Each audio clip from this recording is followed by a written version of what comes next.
আল্লাহ যাকে মা ডেকেছে জগৎ ফাতেমা, তার সমাধি কোথায় হইল যাইতেছি কইয়া। এদিকে ধীরে ধীরে মা ফাতেমা নিজের গোসল নিজে নিল সারিয়া, চিরবিদায় হইয়া গেল নবীর কন্যা হইয়া। ওগা পরওয়ার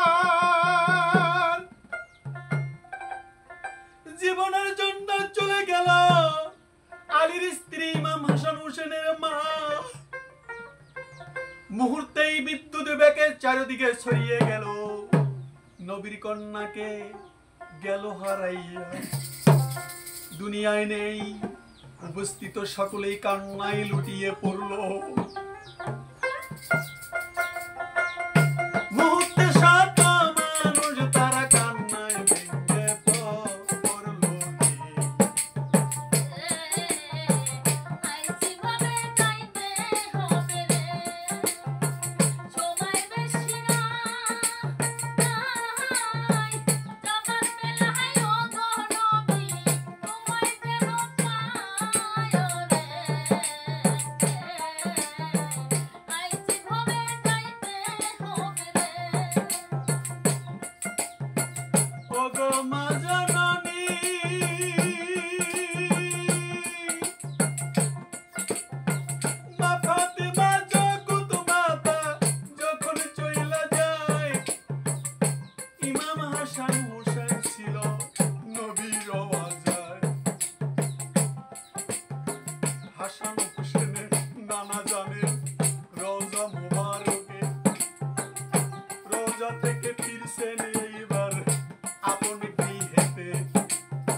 আদরের সন্তান ইমাম হাসানকে চিরজীবনের পরে মায়ের পবিত্র মুখখানি উন্মোচন করে দেখাইলে।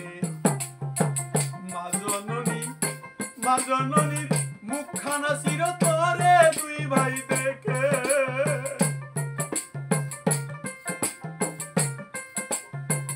ইমাম হাসান হোসেন তাদের মায়ের পবিত্র চেহারা দেখে মনের অজান্তে কেঁদে ফেলল মাহারামের বেহারে।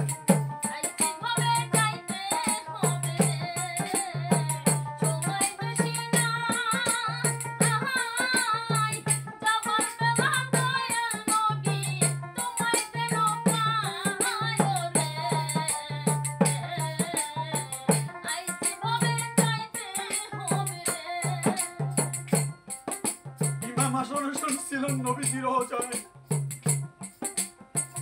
রওজা মুবারক থেকে ফিরছেন, ফাতেমা যে চলে গেছে এটা ইমাম হাসান হোসেন জানে না।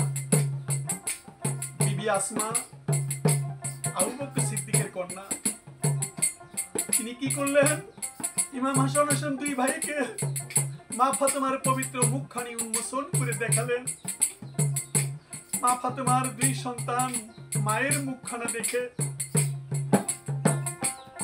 মনের অজান্তে কেঁদে ফেললেন। যে কাদা দেখে উপস্থিত কেউই স্থির থাকতে পারেন না। ইমাম হাসান হোসেন অজান্তে এত কেঁদেছিল যে যত মানুষ ছিল সকলেই কেঁদে দিলেন। অস্থির হয়ে গেল ইমাম হাসান হোসেনের করুণা। আর স্থির থাকার কথাও তো নয়, যেহেতু তার মাতা তাদেরকে জীবনের শেষবারের মতো গোসল করায়। ইমাম হাসান হোসেনকে মা ফাতেমা নিজেই গোসল করায় দিয়েছিলেন মৃত্যুর আগে। গোসল করায় দিয়ে বলেছিল নানাজি রওজা মুবারকে পাঠিয়ে দিয়েছিল, বাবা তোমার নানাজি রওজা মুবারকে চলে যাও। রওজা মুবারকে চলে গেল দুই ভাই। এদিকে মা ফাতেমা জান্নাত মনের খুশিতে, দুই ভাই মনের খুশিতে নানা জনের রওজা মুবারক জিয়ারত করে গৃহে ফিরে এসে দেখে মা জননী আর পৃথিবীতে নেই।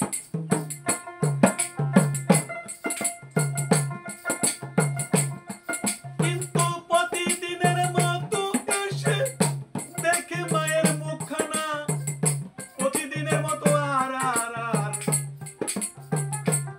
আজ আর বাবা হাসান হোসেন মা ফাতেমা কইব না।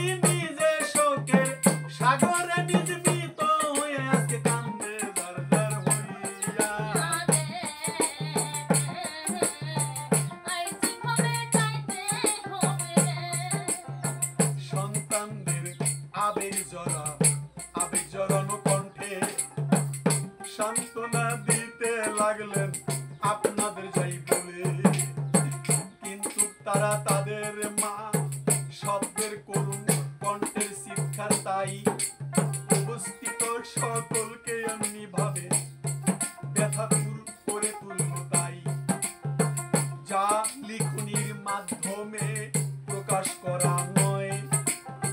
নবীর কন্যা ফাতেমার পূর্বের ওসিয়ত অনুযায়ী তাকে ত্বরিত গতিত দাপন করা হইল এখন তাই সেরে খোদা হযরতে আলী নিজেই তিনি দাপন করি বর্ণনায় পাওয়া যায় রে।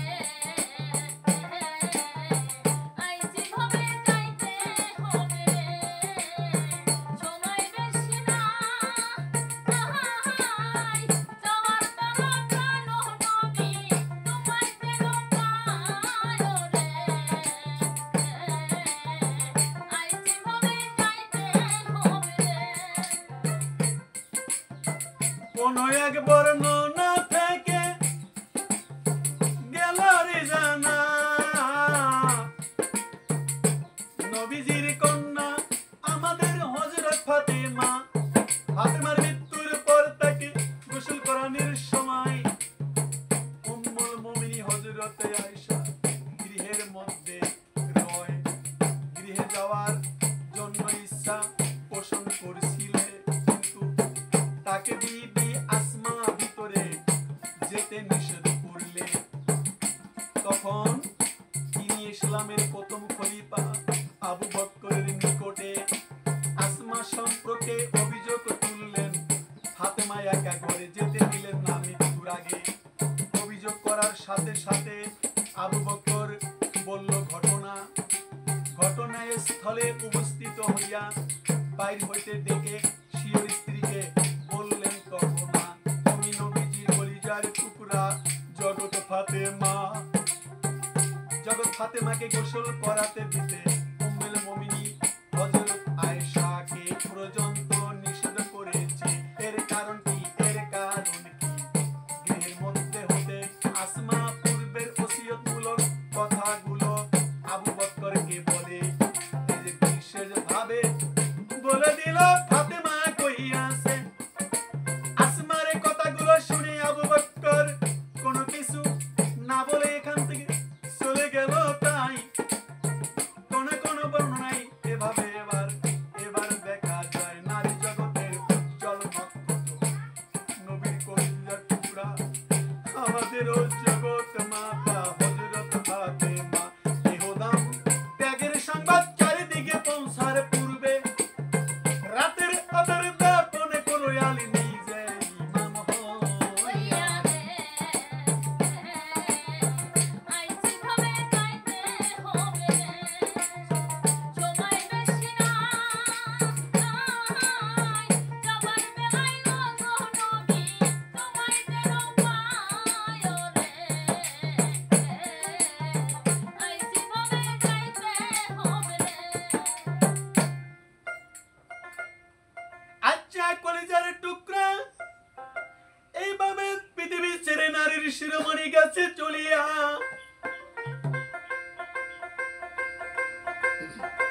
এবারে কোনো কিছু না বলিয়া আবু বকর গেছে বিদায় হইয়া। ধীরে ধীরে এমনি ভাবে নবীর কন্যা ফাতেমার ইহুদাম ত্যাগের সংবাদ মুহূর্তে ওমরকে জানানো হলো না। দাপন কাপনের পরের দিন সকাল বেলা ওমর সহ কতিপয় আরো অনেক সাহাবী আলীর কাছে এসে একটা করলো যে দাবি। আলী এ বিষয়ে অভিযোগ তুললেন। তাদের এই অভিযোগ শুনে হযরত আলী বললেন মন খারাপ করো না, মা ফাতেমা ত্যাগের পূর্বে ওসিয়তমূলক আমাকে গেছে বলিয়া। হযরত আলীর কথা শুনে হযরত ওমর সহ আরো সাহাবীরা বললেন না, বরং তার কন্যা হযরত ফাতেমার জন্য প্রাণ ভরে দোয়া করলেন। কথা শুনিয়া বেশি মানুষ জানান যায় না ওসিয়ত গেছে করে, তাই আমি গোপনে রাতের আধার জানাজার দিয়ে আইছি ভাবে যাইতে হবে রে, সময় বেশি না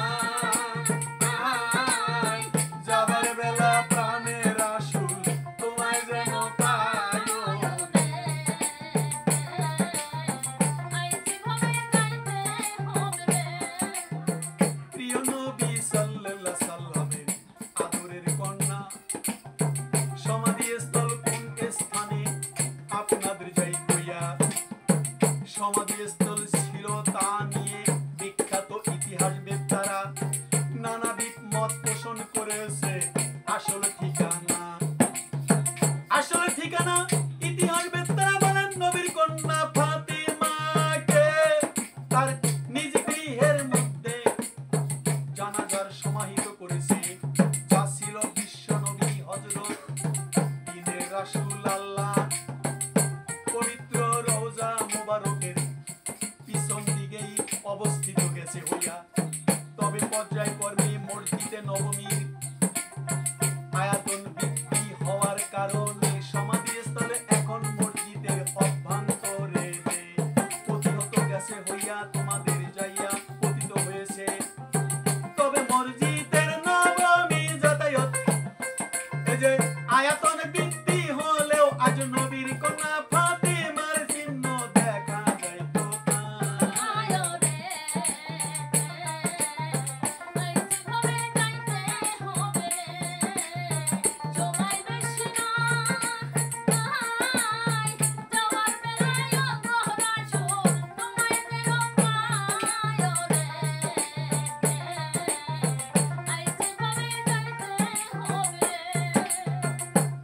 প্রিয় নবী সাল্লাল্লাহু আলাইহি সাল্লামের কন্যা মা ফাতিমাকে কোন ইতিহাস বেত্তারা বলেছেন যে নবীর জামাতা হযরতে আলী আমার দয়াল নবীজি যেখানে সাহিত্য সরোজা মোবারক তার হুজুরার পিছন দিকেই তার সমাধি হয়েছে।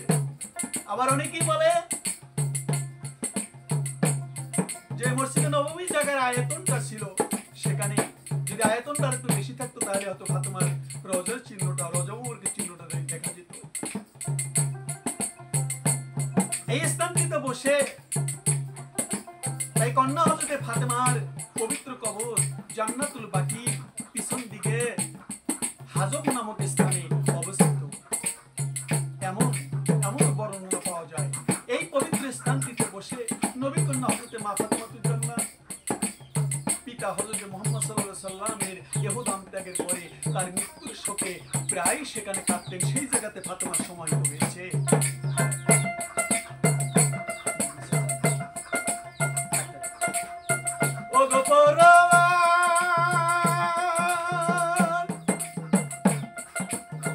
আবার কোন বর্ণনায় পাওয়া যায় ফাতিমা রওজা পবিত্র কবর ছিল নবী দুজাহানের রওজা মোবারকে গিয়া মসজিদে নববীর মেম্বরের মধ্যবর্তী কোন এক অনাদিকর স্থানে শিয়া সম্প্রদায়ের লোকজন বলেন এই পবিত্র স্থানটি এবার সুনিশ্চিত ভাবে মা ফাতিমা রওজা স্থল, যার কারণে দেখা যায় তারা বিশেষ যেভাবে এই স্থানটি জিয়ারত করে থাকেন শিয়া সম্প্রদায়েরা। তবে অধিক সংখ্যক ওলামায়ে একরামরা ইতিহাস বেত্তারা মতে নবী দুলালী হযরত ফাতিমার জান্নাতুল বাকিতেই দাফন করা হয়েছে। তাই আমি আপনাদের জয় কইয়া আজও কোথায় আছে ঠিক মতো চিহ্ন রাখে নাই এজেটি মুসলমানরা সৌদি আরব গিয়া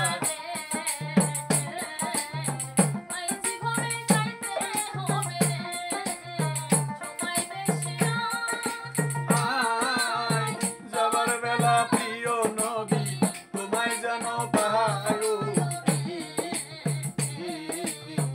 আইসি ভাবে যাইতে হবে। আর অনেকেই ধারণা করেন মতটি সর্বজন নির্ভরযোগ্য তাই জান্নাতুল বাকিতে ইসলামের ইমাম হাসান হুসাইন জয়নাল আবদিন ইমাম মোহাম্মদ বাকের ইমাম জাফর সাদেক এক কথায় প্রিয় নবী সাল্লাল্লাহু আলাইহি সাল্লামের গোটা পরিবারকে সমাহিত করা হয়। আমি তোমাদের যাহি কইয়া আমি তো যাইতেছি বলিয়া আরে জগৎ ছেড়ে চইলা গেছে আমরা আর থাকতে পারি না।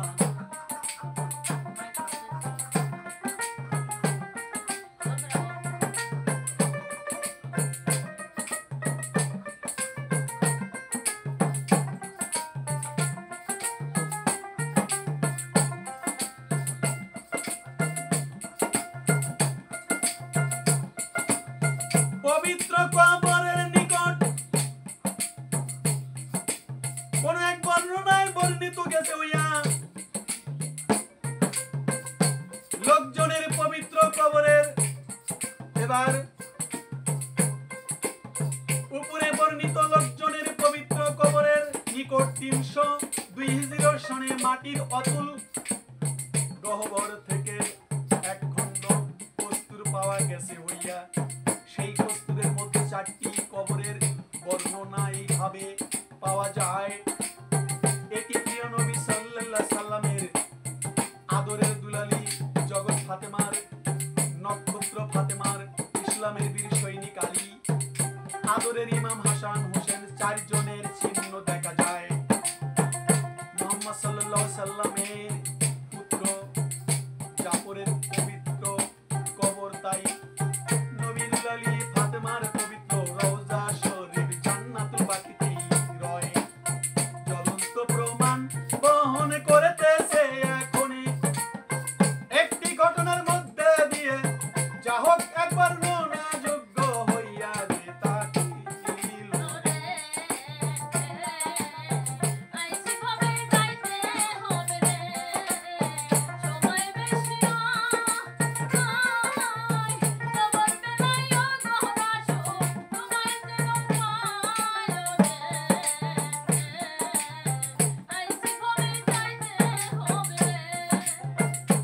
আচ্ছা ইমাম হাসান হোসেন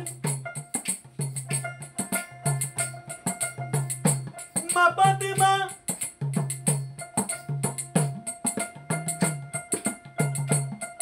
এহুদাম ফাতেমা ত্যাগ পূর্বে ওসিয়ত করিয়া গেছে, তার যদি অভিযোগ আপত্তি না থাকে তাহলে যে ইমাম, তাহলে যে আমার এহুদাম ত্যাগের পর আমাকে যেন রওজা শরীফে নানা জান প্রিয় নবী সাল্লাল্লাহু আলাইহি সাল্লামের পাশে দাফন করা হয়। যে তবে যদি কোনো রূপ অভিযোগ ওঠে তাহলে আমাকে আমার মাতা নবীর কন্যা ফাতেমার কবরের পাশে জান্নাতুল বাকিতে জানাজা করবে। ইমাম হাসান বলেছিল যে আমার মৃত্যু হইলে আমার মা ফাতেমা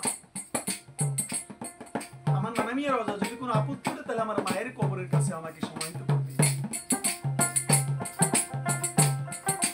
মা ফাতেমার জন্ম